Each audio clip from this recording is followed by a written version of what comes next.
nindot sa mensahe ni mong kanta mga kapuso. Of course, makapahingang haang talento sa mga nag-awit ug mipresentar ni ini. Ato ililahon karong buntaga mga kapuso.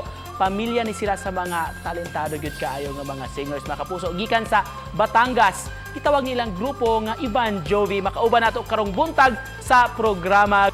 Good morning, Sir Boy Christopher Ramos, of course, si Ichra. Good morning. Welcome sa GMA Regional TV Live. How are you today po? Good morning po. Good morning So, po. okay naman po kami. Maayos po naman, awa ng Diyos.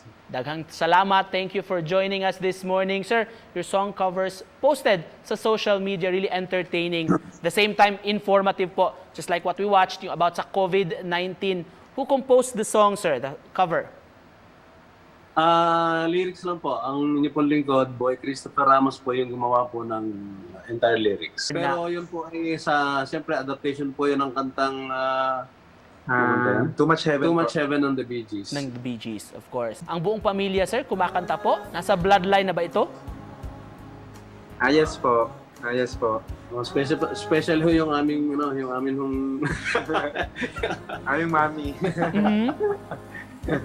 Nga pala, wala si mami sa grupo. Kayo lang pong tatlo, Sir Boy. baka sumobra ganda. Support lang po kay mami. Okay. Pero sa pamilya po, kami lang po talagang tatlo. Kami- Talaga pong nakakanta po. Namana po siguro nung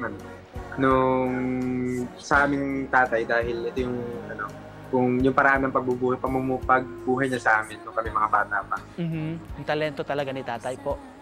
Po. Nakakabilib.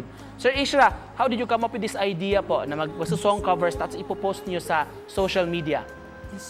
Actually, sir, kapatid ko po talaga yung may idea na mag-post ng mga videos ng mga kanta sa YouTube. Pero ang whole idea po na gumawa ng kanta regarding po sa mga nangyayari po ngayon sa ating bansa, sa mga issues po ngayon ay tatay ko po. One of the song covers yung we just heard a while ago about COVID-19. Bakit niyo po naisipan na gagawa ng cover? Kasi meron na kaming una yung na ginawa at ito naman awa ng Diyos napanood ng milyon-milyon sa buong mundo. Awa ng Diyos ganun nangyari. Ibig sabihin na na-appreciate ng marami yung ginawa po namin. Kaya naisipan po namin lalo na po nitong dumami yung parang second wave po yata nitong COVID na ito. Nung makita ko yon parang kailangan pa po yata masuportahan pa at mabigyan pa ulit ng pangalawang paalala yung ating mga kababayan. Apart from this, yung sa COVID na song, Sir Boy at Sir Ishra, isang song nyo rin, adaptation pa rin sa Bee Gees song na, of course, the worldwide hit na Emotions. Story of the Year 2020. Bakit nyo po naisipan to, sir? Ako pa rin po, dahil ako yung sumulat. Akin na sumulat. Kasi po, nitong nakaraang 2020, dyan po nagsimula yung halos sobrang mga problema na dinanas ng ating mga kababayan dito sa atin sa Pilipinas. Kaya naisipan ko na mula nung pumutok yung sumabog yung taal, bumaha, nag-ulan, talaga namang sobra-sobra yung dumating sa atin talaga na problema na hinarap natin noong 2020, pati itong COVID na ito. Naisipan ko po yung gawa ng kanta para lahat Recap. yun, para lang mapala ko ano yung mga nangyari noong 2020. Of course, hihirit kami, Sir Boy at Sir Ishra, ng few lines. With COVID no more, kung tayo'y mag-iingat sa ating buhay. Ano yung mga social media accounts na pwedeng ma-follow ng yung mga fans? Ayun po. So kung kung gusto niyo pong i-follow po yung po namin sa social media account, so type niyo lang po sa Facebook and sa YouTube ay Ivan Jovi po. So YVANJOVI.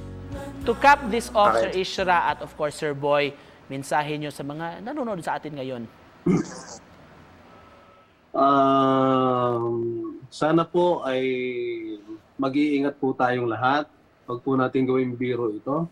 Sapagat sa dami na po ng mga napipinsala at naaapektuhan na, lalo na yung ating mga kababayang mahihirap na sobrang naaapektuhan ng lahat ng ito. So in behalf po sa aking kapatid din, so nagpapasalamat po kami sa lahat ng sumusuporta, sa mga nanonood. So kayo po yung mga naging inspirasyon namin para mas gumawa pa ng mga kanta nito. So sana po, stay tuned lang po kapag po sana may mga bagong kanta, panoorin po natin. Kasi ito po ay ginagawa din namin para po makatulong. Thank you, Sir Boy, Sir Isra. Thank you po. Salamat po. Thank you. God bless. God bless Thank you po. very much. God bless.